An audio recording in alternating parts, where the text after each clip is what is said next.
баштадык. Түшүнүксүз болуп кетти да. Арыбаңыздар ардыктуу телегөрүүчүлөр жана радио каармандар, Түз эфирдеги Башат программасын баштайбыз. Тил улуттун зор байлыгы.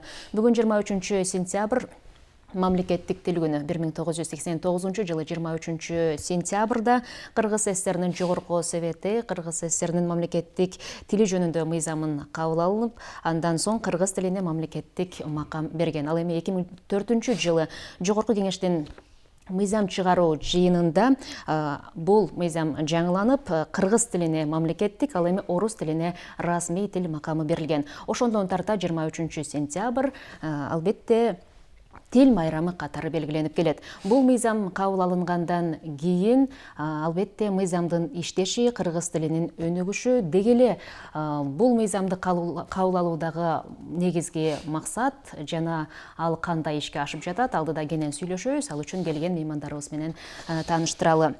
Филология илимдеринин кандидаты, профессор, тилчи Ишенбек Султаналиев жана Кыргыз тест мамлекеттик мекемесинин директору, даңк медалынын ээси Батма Болоталиевна. Саламатсыздарбы? Саламатсыздар. Майрамыңыздар кут болсун. Рахмат. Мындай мамлекеттик тил макамын алышы улутубуздун өзүнүн тилинин бар экени албетте баарыбыз үчүн кубаныч, сүйүнүч. Мына ушул майрам менен Ишенбек агай жалпы кыргызстандыктарды куттуктап жана бул майрамдын маани маңызына токтолуу менен кеп баштап берсеңиз. Кымбаттуу телегөрүүчүлөр, радио угуучулар, бүгүнкү майрамыңыздар менен куттуктайм. Бул өзү өтө чоң майрамдардын бири да. Себеби улутту улут кылып турган бул тил да. Тил болбосо, кыргыз тили болбосо, кыргыз мамлекети да болмок эмес. Анан ошон үчүн менин эсимде 23 сентябрда кайсы жыл эле? 89-жылы шаарда болчумун. Анан кыргыз тили мамлекеттик тил катары кабыл алынды дегенде парламентте, жогорку кеңеште аябай калпагыбызды көккө ыргытып сүйүнгөнбүз да. Мына андан бери көп жыл өттү. Кудай буйрса эми кыргыз тили кадамдап, кичинеден кадам таштап өнүгүп келе жатат. Анан эми мындан ары дагы келечеги кең деп ойлойм.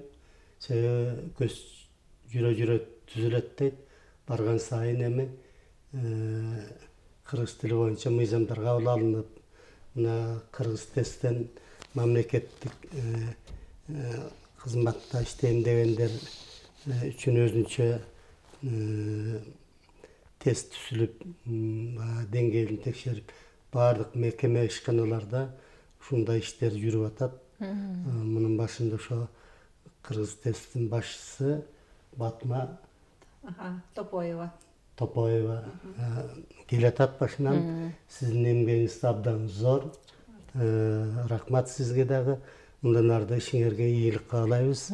Ошол тил багытында иштеп жүргөн баардык адамдарга, жалпы эле элибизге ден соолук, бакубатчылык каалайм. Жакшы, чоң рахмат, айтканыңыз келсин. Чындап эле мына ушул мыйзамдардын иштешин жөнгө салып, чоң түрткү болгон, өбөлгө болгон жалпы кыргызстандыктардын, анын ичинде мамлекеттик кызматкерлер, атайын кызматтарда иштеген жарандар жана жалпы эле каалоочулар үчүн тил билүү деңгээлин аныктап келе жаткан Кыргыз тест мекемеси.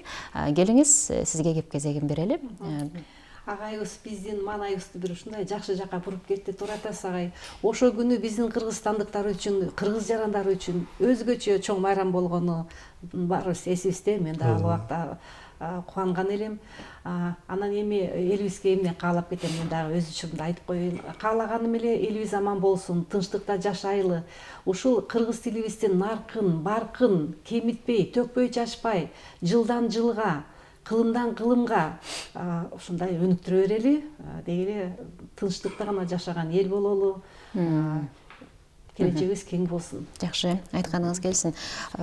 Ишенбек агай, негизи чындап мамлекеттик тил макамын алгандан бери бир топ мыйзамга дагы өзгөртүүлөр киргизип, толукталып келе жатат. Канчалык деңгээлде бул мыйзамдар иштеп жатат жана Кыргызстандын ар бир жараны буга кандай салым кошуп жатабыз, колубуздан келип атабы? туура суроо болду. Тилди өнүктүрө турган бул жекеле жетекчи мамлекеттин башында турган адамдар эмес. Алар да чоң роль ойнойт, бирок эл да, эл өзүн өзү сыйлабаса, эл өзүнүн тилин сыйлабаса, аны эч ким сыйлабайт.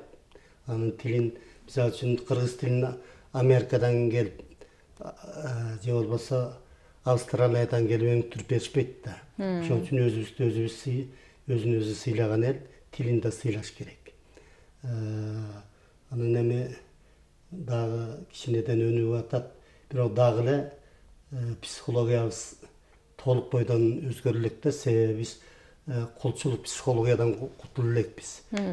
Себеби 70 жыл, 80 жыл биз ошол кулчулук доордо жашап калгандыкыбы, мына Бишкекте бир да кыргыз бала бакча болгон эмес, жаңгыз кыргыз мектеби болгон.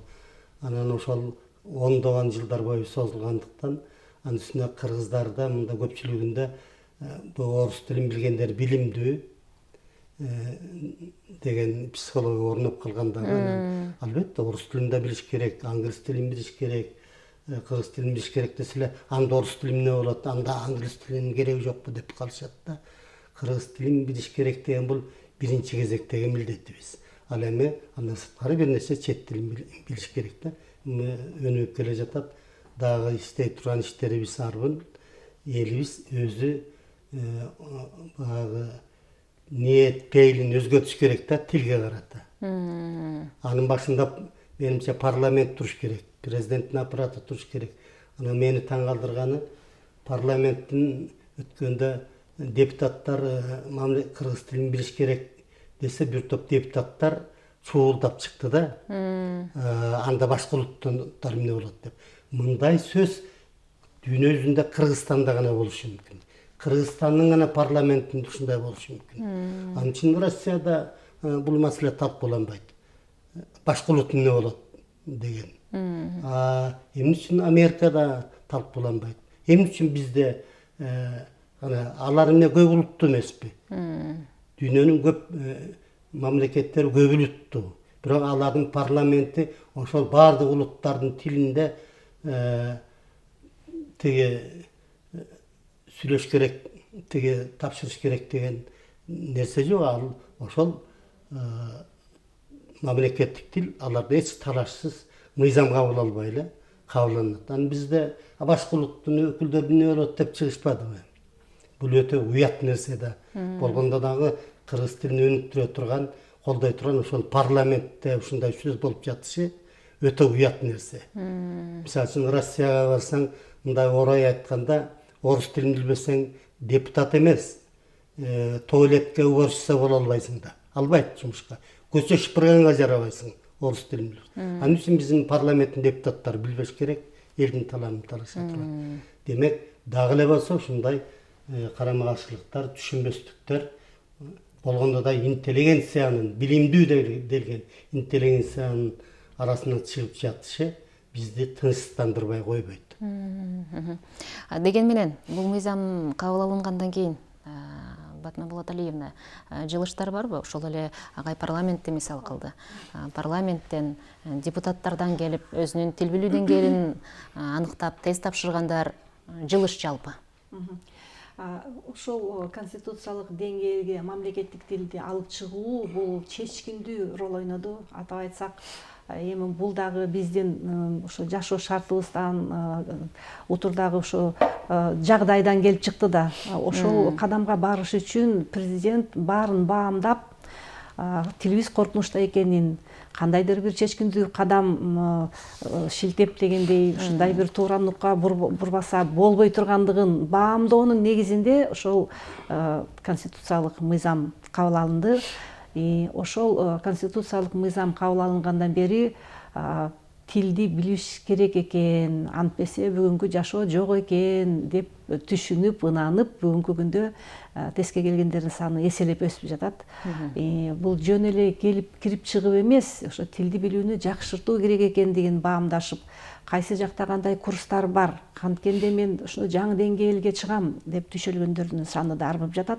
Анан бул агайдын сөзүн мен колдоп кетет элем. Деги эле кыргыз жараны ар бир эле адам, кыргызбы башка болбосо деле, ошо жалпы элге маалымат берип жатканда, элдин алаканына салгандай, ушундай биз отургандай эле трибунаданбы сөз сүйлөөдө сөзсүз элди ойлоп, өзүнүн аброюн ойлоп, жалпы элдин, өлкөнүн аброюн ойлош керек.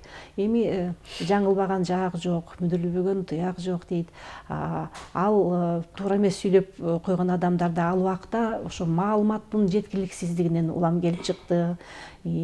Эгерде ошол убакта жанагы 211 токтомду жакшылап карап чыгып, ал токтомдун бүгүнкү күндө бизге жардамчы гана боло турган жагын баамдашса, анда эч кандай талкуулор дагы, ашык сөздөр да болмок эмес.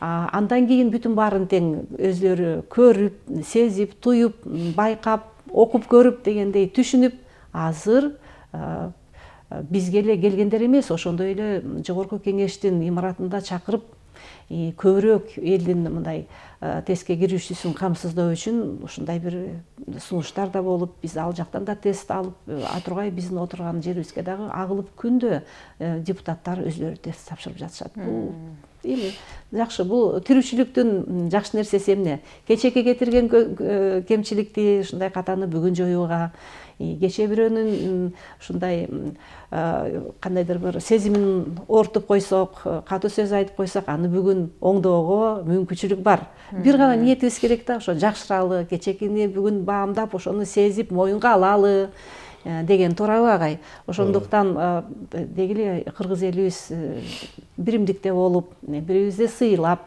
тилибизди туура колдонуп, анын байлыгын өстүрүүгө, өркүндөтүүгө да салымыбызды кошушубуз керек. Чындап, бул 23-жылы кабыл алынган жана ушул эле 25-жылы толуктоолор киргизилди. Анда так, даана кандай өзгөртүүлөр, толуктоолор киргизилди? Абдан жакшы. Ошол конституциялык мыйзамдын 12 беренесинде белгиленген бардык мамлекеттик жана муниципалдык деги эле Кыргызстандагы коомчулуктун бүтүн баары ошол жакта жазылды. Эми ошол жазылган нерселерди тариздеп жөнгө салып, анын алгоритмин иштеп чыгыш үчүн дегендей 211 токтом кабыл алынган. Дал ошол токтом кабыл алынгандан бери ар бир адам өзүнүн ордун билип, кайсы жылы, кайсы деңгээлде билишим керек экен деп бүгүн жакшы кадамдар жасалып атат. Атап айтсак, буга чейин 2017-жылы 757 токтом кабыл алынган эле, анда бир гана мамлекеттик кызматкерлердин тилди билүү деңгээлине басым жасалган. Ал эми мында болсо, жалпы мен кыргызстандыкмын деген адамдардын баарына тиешелүү болгон ушул токтом болду. Атап айтсак, мен кыргызмын деген жарандар жок эле дегенде, кайсы жерде иштесе дагы, кайсы жерде, бул деген Кыргызстандын жаранымын деген. Кыргызстандын жаранымын, мен кыргызмын, эне тилим кыргыз деген адам кайсы жерде иштесе дагы быйыл Б1 деңгээлин тапшырыш керек. Ушундай мындай ирилештирип айтканда ошо да, анткени саламаттык сактоо, анан тиги бу десек, анда кандайдыр бири түшүнүп, бири түшүнбөй калат. Мен кыргызмын деген жаран Б1 деңгээлинде, эң кеминде Б1 деңгээлинде мамлекеттик тилди билиш керек. Мына кайсы жерде иштесе да. Ошондой эле биздин коомчулугубузда албетте башка улуттун өкүлдөрү бар, этностук азчылыктын өкүлдөрү бар. Аларга абдан ушундай жеңилдетүү берилди. Ооба, агайыбыз туура айтып атат. Башка мамлекетке барсак, эч бир тилсиз эч бир кадам жасай албайбыз. Ал чөйрөдө социалдаша да албайбыз. Дал эле ошондой биздин деле чөйрөдө. Анан биз ушу көпчүлүк учурда актанбастан башка улуттардагы, башка өлкөлөрдөгү эле тажрыйбаны алып эле өзүбүзгө колдонушубуз керек. Жооп бергенде дагы, сизде да башкачабы? Бизде да ошондой эле ченем бар. Бардык бул жактан бардыгыбыз эле окшошпуз. Сизде да башкачабы деп эле кандайдыр өзлөрүнүн тажрыйбасын да тастыктап көрсөтүп коюш керек. Актанып отурбай дегендей. Ошол таризде эми биздин башка улуттун өкүлдөрүнө абдан жакшы жеңилдиктер берилди. Атап айтсак, быйыл ниетин коюп эле тилди үйрөнөм деген адамдар А1 деңгээлинен баштаса, эмдиги жылы А2 деп жүрүп отуруп, 28 жылы Б1 деңгээлин тапшырса болот. Көрдүңүздөрбү? Бир гана ниет керек. Ошо ниет керек, үйрөнөт элем деп башташ керек да. Бул жакта дагы айта кетсем, башка улуттун өкүлдөрү дагы бизге келген саны көбөйүүдө. Эми бул жерде аларга бардык жактан мындай тилди өздөштүрүшүнө шарт түзүп, демилгелерин колдоп, ушу ийгиликке жеткире турган чөйрө түзүш керек да. Чөйрө дегеним, эгерде кыргыз жараны көчөдө, кайсы бир коомдук жайлардагы кыргызча сүйлөбөй башка тилде сүйлөп атса, чөйрө кайда? Алардын кулагына сиңе турган ошо жалпы чөйрө да, табигый нукта үйрөнө турган, отуруп алып эле китеп окуш эмес, көчөдө кетип барганда көрнөк жарнактардагы кыргыз тилинде тагдаана жазылса, кыска нуска дегендей, ошондой эле адамдар да кыргызча сүйлөп атса, каалайбы, каалабайбы, алардын кулагына сиңип, алардын үйрөнүүсүнө шарт түзүлөт да, туурабы агай?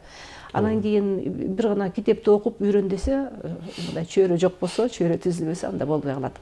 Анан 3-чү категория бул Кыргызстандын жарандыгын алам дегендер. Алар дагы А1 деңгээлинде тапшырат. Анан ошондой бардыгына жакшынакай шарттар түзүлдү, баары тең каралды. Мамлекеттик кызматкерлер 27 жылы Б2 деңгээлинде билиш керек кыргыз тилди.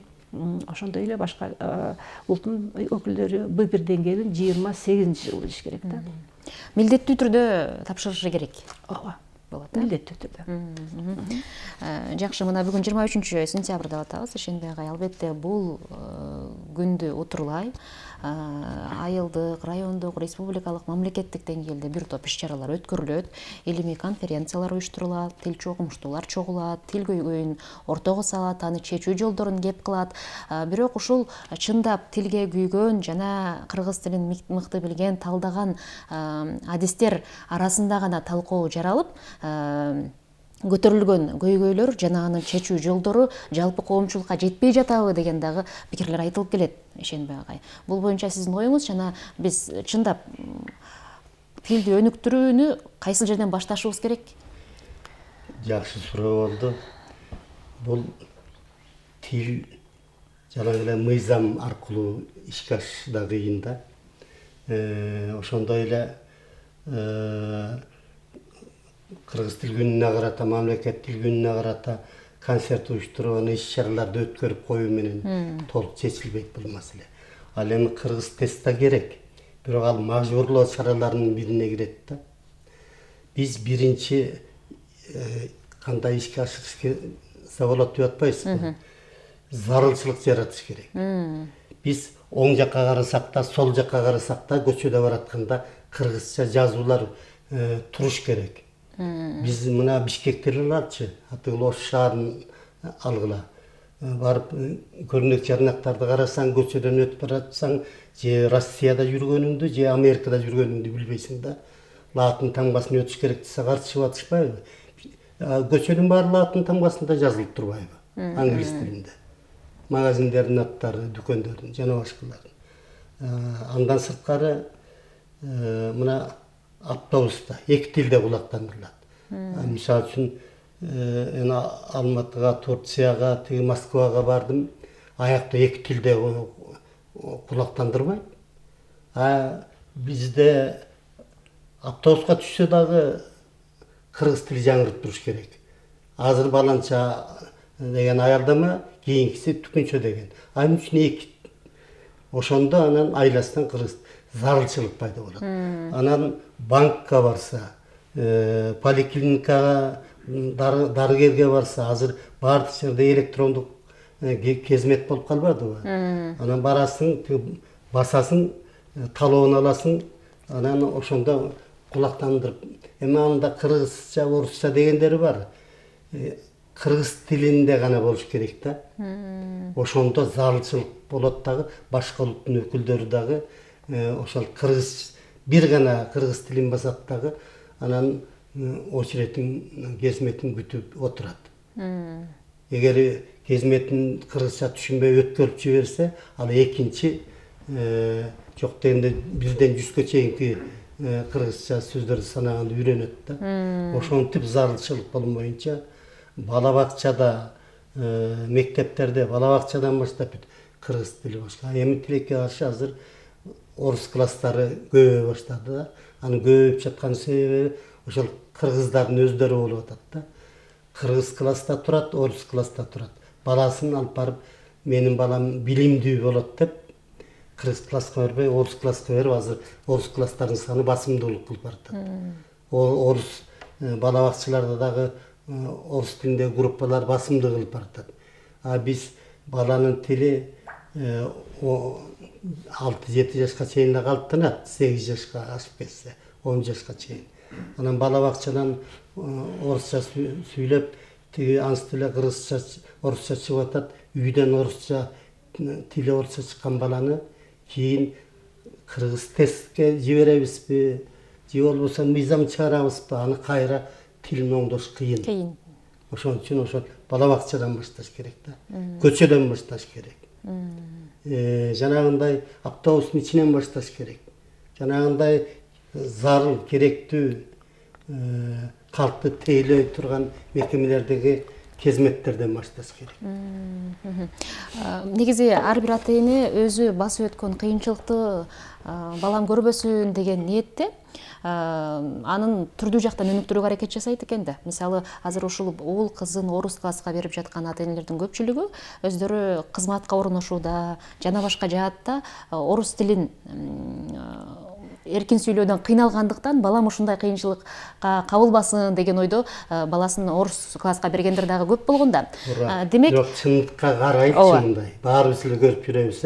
Азыр орус тилин үйрөтүш жеңил. Кыргыз тилин үйрөтүш кыйын болуп атпайбы? Мына менин неберелерим тили чыкканда эле сотканы карап отуруп тиги орусча чыгып атат.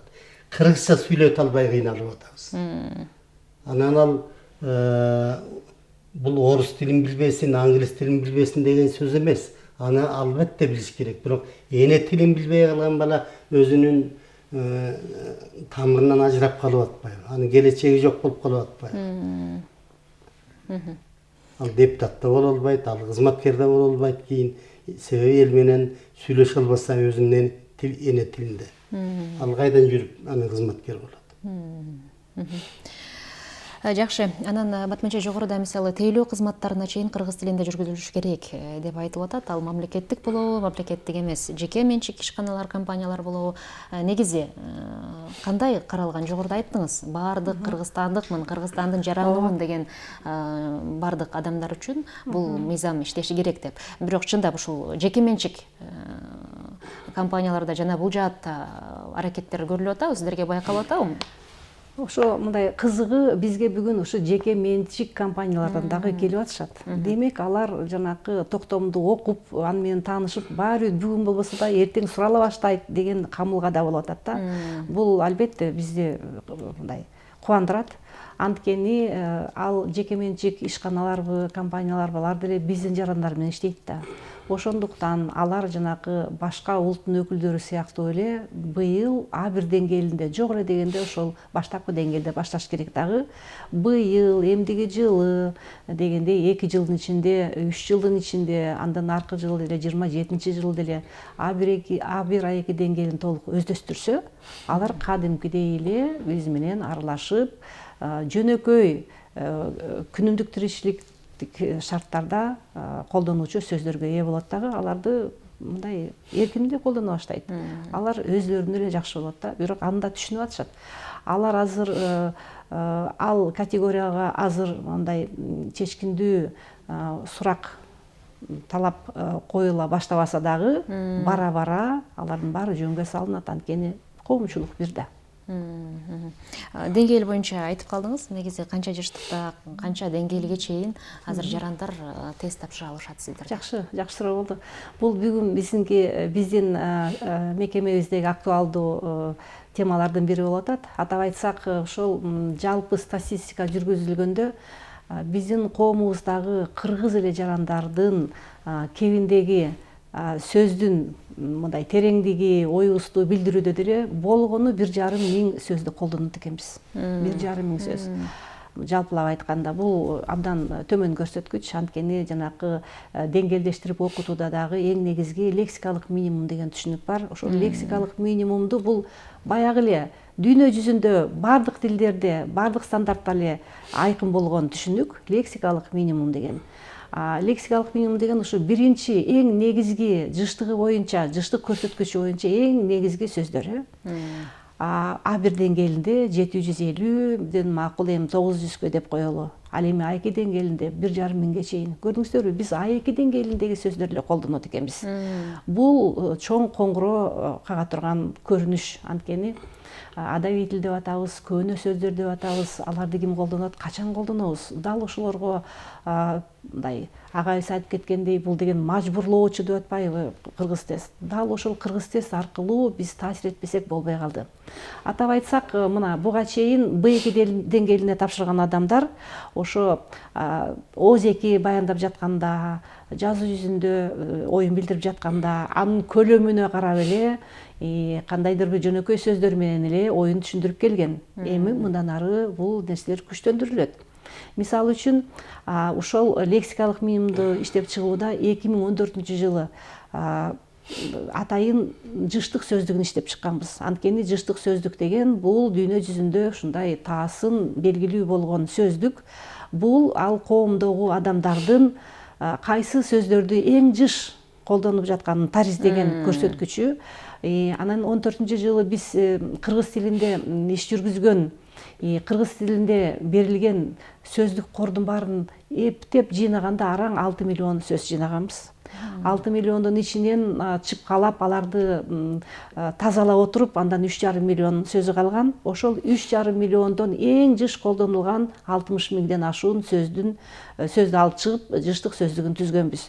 Ал бүгүнкү күндө жөн эле оюнчуктай эле мындай көрсөткүч. Анткени кыргыз тили деген бул бай тил да. Бүгүн эми 14 жыл менен азыр 25 жылды салыштырсак, азыр кыргыз тилинде иш жүргүзүү, документтерди жүгүртүү, ошондой эле интервьюлар, ар кандай алдыга чыгып сүйлөгөн сөздөр, адабий кандайдыр бир чыгармалар, ошолордун баарын кошуп, азыр мына бул тилдин корпусу деп атпайбыз, ошо тил корпусун түзүүдө эң чечкиндүү ролду ойногон жыштык сөздүгүн жаңылап иштеп чыгуу максат турат.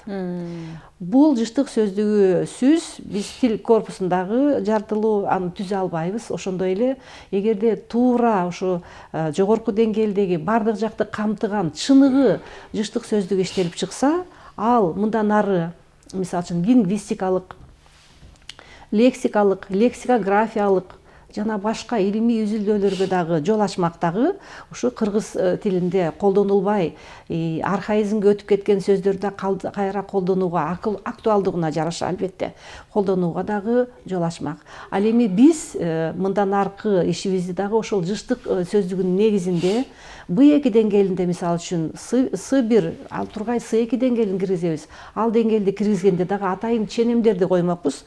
Мисалы үчүн Б2 деңгээлинде жооп берген адамдардын 30% ошо жообунда 30%га жакыны көөнө сөздөр болуш керек деп. Ошондо адамдарыбыз эми жаңы талап болгондо ошого умтулуп көөнө сөздөрдү дагы колдоно баштайт.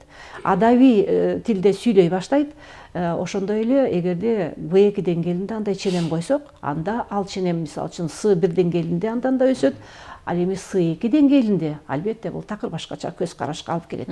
Бүгүнкү күндө С1 деңгээлин суралып мындай сөзсүз болуш керек, милдеттүү түрдө С1 деңгээлин билиш керек деген бул категориялар бул кыргыз тилчи мугалимдер жана массалык маалымат каражатында иштеген сиздер деп коеюн. Анткени тилчи мугалимдер өзүнүн чөйрөсүнө ылайык сабакта, лекцияда колдонсо, а сиздер дароо эле бүт республикабызга маалымат бересиздер. Ошол тилдин тазалыгы баарына тең үлгү болот дагы. Ал туура эмес сүйлөнгөн сөз, айтылган сөз аларга ошондой үлгү катары кабыл алынып, анан тез таркап кетиш ушундай эмеси турат да. Коркунучу турат. Андыктан бул жаатта дагы иштер абдан көп. Демек, ушу тилчилер, тил менен байланышкан биздин окумуштуулар жалпыбыз чогулуп жыштык сөздүгүн түзүшүбүз керек. жана тил корпусун албетте иштеп чыгыш керек. Ишенбек агай, буга сиз кандай баягы тилчи катары, окумуштуу катары жыштык боюнча кандай пикир айтат элеңиз? Эми тил корпусунун түсү боюнча өзгөчө Кыргыз Түрк Манас университетинин окутуучулары мындан 5-6 жыл мурун, 10 жыл мурун алгачкы кадамдарын баштаган. Бүгүнкү күндө миллиондогон сөздөрдү түзүп коюшту да. Түрлүү жанрлар боюнча алыштылар. Жазуу түрүндөгү, озеке түрүндөгүсүнөн да алышты. Анан бүгүн биз башка мамлекеттердин тегидей эле тил корпусун түзүп бир катар деңгээлге жетип калышты.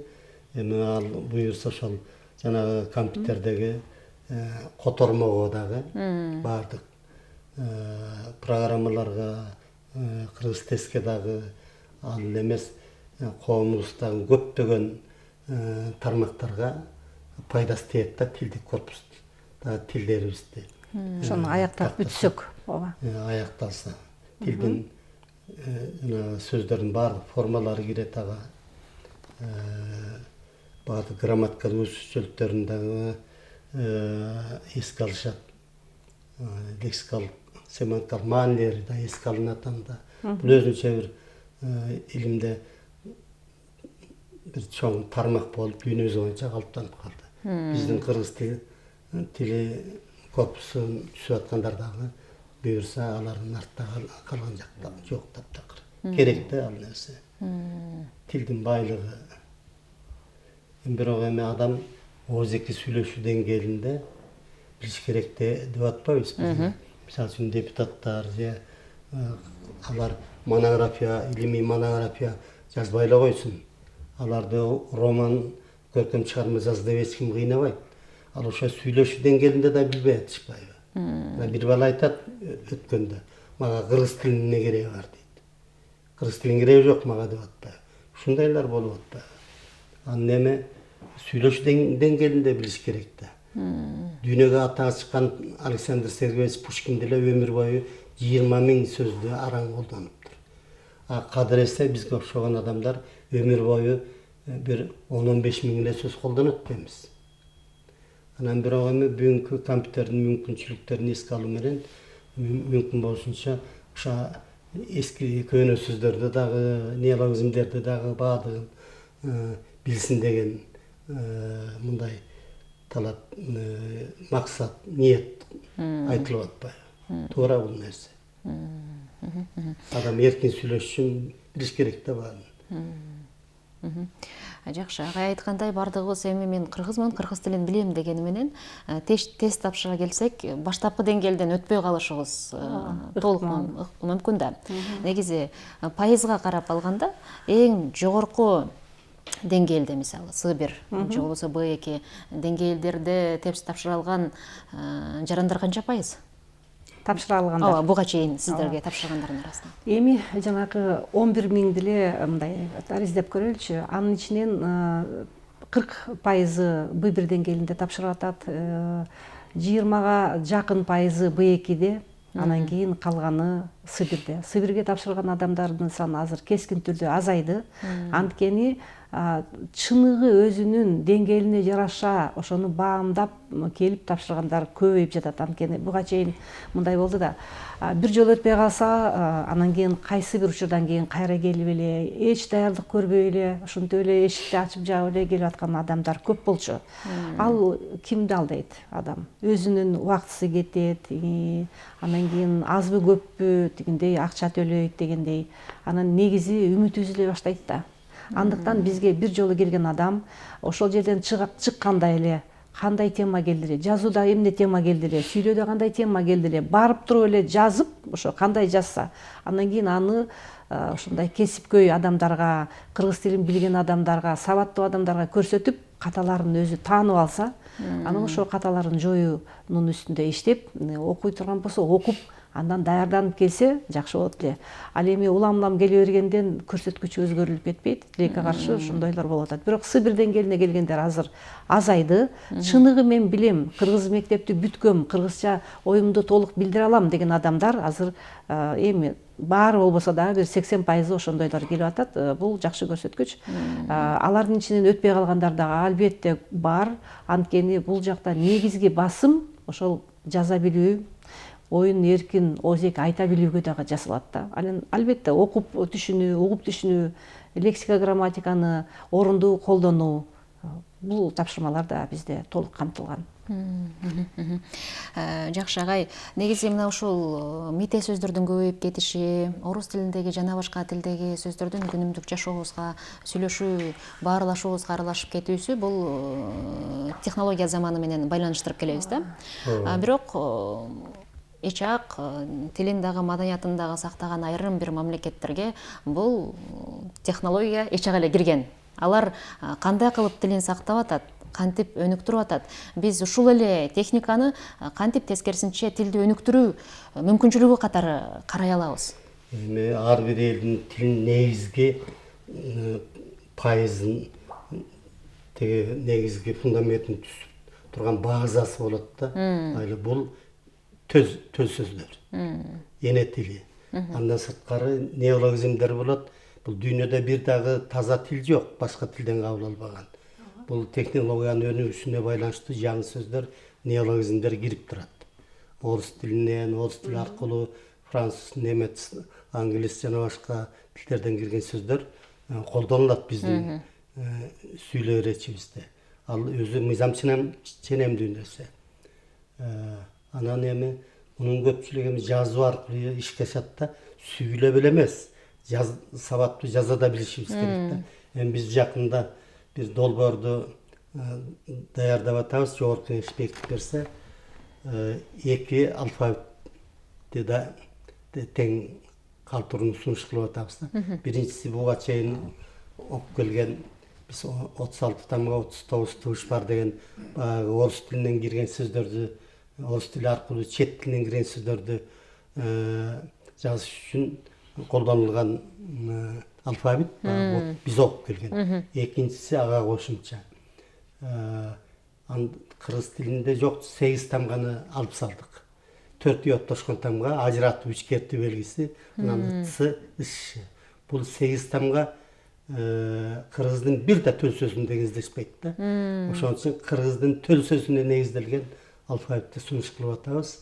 Эгер мурун бала коён деп ажыратып жазып койсо ката деп эсептелчү. Кызыл сыя менен сызып, аны мугалимдер йоттошкон тамганы үйрөтө албай, 1-2 жыл бою башталгыч класска үйрөтө албай кыйналышат да. Анан ажыратуу ичкертүү белгисини, ц, шны дагы үйрөтө албай кыйналышат. Себеби ал тамгалар кыргыздын бир да төл сөзүндө кездешпейт. Азыр эми ал тамгаларды колдонбой кыргызча сөздөрдү угулуш боюнча жазып койсо катага эсептелбейт. Башкача айтканда жеңилдетип атабыз да. Демек, эки вариантына тең жол берилет. Мурунку алфавит боюнча бул чет тилинен кирген сөздөрдү жазууга колдонулат. Анан экинчи биз уруксат берип аткан алфавит бул кыргыз тилиндеги төл сөздөрүндө гана кездешкен алфавитти сунуш кылып атабыз да. Мына ушинтип анан жогорку кеңеш тарап эстеп атат. Эгер тарабай калса же тараганга чейин бекитип берсе, Кудай буйрса, балдарыбызга кыйла жеңил болуп калат. Себеби мына мен мектепте да иштедим, университетте иштеп, диктант алып жүрөм, жат жазуу. Балдардын көпчүлүгү ушул 8 тамгадан ката кетиришет да. Биз сүйлөө эле эмес, жазуу жагындагы сабаттуу болушубуз керек да. Анан ал жазганга келгенде эле биз балдарды бүгүнкү күнгө чейин кыйнап үйрөтө албай атабыз да кыргыздын сөздөрүн. Жана 8 тамганы. Демек, ошондон ката кетирип атышат. Анан эми азыр өзүнүн кыргыз тилиндегидей угулуш боюнча жазып койсо ката эсептелбейт. Кабыл алынса, мисалы коёндо ё кылып жазса дагы болот, анан о кылып жазса дагы болот деген, да? Жок, ё йоттошкон тамга менен жазууга болбойт кыргызча тексттерде. Ажыратып эле жаш керек угулушу боюнча. Эгер елка деген чет сөз болсо, ал кабыл алынган сөз да. Анда йо колдонула берет. Сегиз тамга сиздер сунуштаган вариантта сегиз тамганы алып салып атабыз деп атасыздар. Биринчисинен алынган жок, калды. Экинчисинен. Экинчи алфавитте алып салдык. Толуктоолор жок. Толуктоолор жок. Жакшы. Жалпы дагы Батма Болоталиевна кыргыз тесттин мына ушул тилди өнүктүрүү боюнча жүргүзүп жаткан иш-чаралары боюнча айтсаңыз, андан сырткары бүгүнкү күнгө мерчемделген дагы бир топ пландарыңыздар болсо керек. Мен бул теманы анча-мынча болсо дагы мындай улап кетким келип атат. Мен да кыргыз тилчи мугалиммин. Көп жылдар бою, 23 жыл бою ошо кыргыз тилинен сабак берип келгем. Анан бүгүнкү күндө ошол окутуу кыйын болот дегенди мен такыр түшүнбөйм да. Жана йоттошкон тамгаларды окутуу эмне үчүн кыйын? И кошулган а, я деп эле оюн түрүндө эле эки сабакта эле үйрөтө турган нерсе болчу. Эми бул башка маселе экен. Аны окумуштуулар менен ага эжелер менен өзүнчө сүйлөшө турган кеп экен. Бирок мен ушул нерселерди түшүнбөйм. Ошондой эле жанагы жогорку кеңештин трибунасынан анан кийин тиги Казакстандын арбиндей кылып, анан кийин гыны тигинтип белгилеш керек дегендерди такыр түшүнбөйм. Ошону колдогон адамдарды түшүнбөйм. Анткени биздин үндөштүк мыйзамыбыз закон сингармония деп коет го. Ошо сингармония үндөштүк законубузда эле бүтүн баары ушунчалык ийкемдүү, ушунчалык оңой берилет да. Кыргыз тилин үйрөнүү бардык башка тилдерге караганда оңой. Анткени бул үн ыргагы менен эле кетет. Бул жакта ойлоп табуунун эч нерсесинин кереги жок. Эми ошол методикада Кудай буйруса эмеге жаракка чыгат. Бул кыргыз тилин үйрөтүү өтө жеңил жана кыргыз тилинин эрежелерин үйрөтүү өтө жеңил. Бир гана ошол ыкманы буйруса таркатабыз. Иштер боюнча. Иштер боюнча.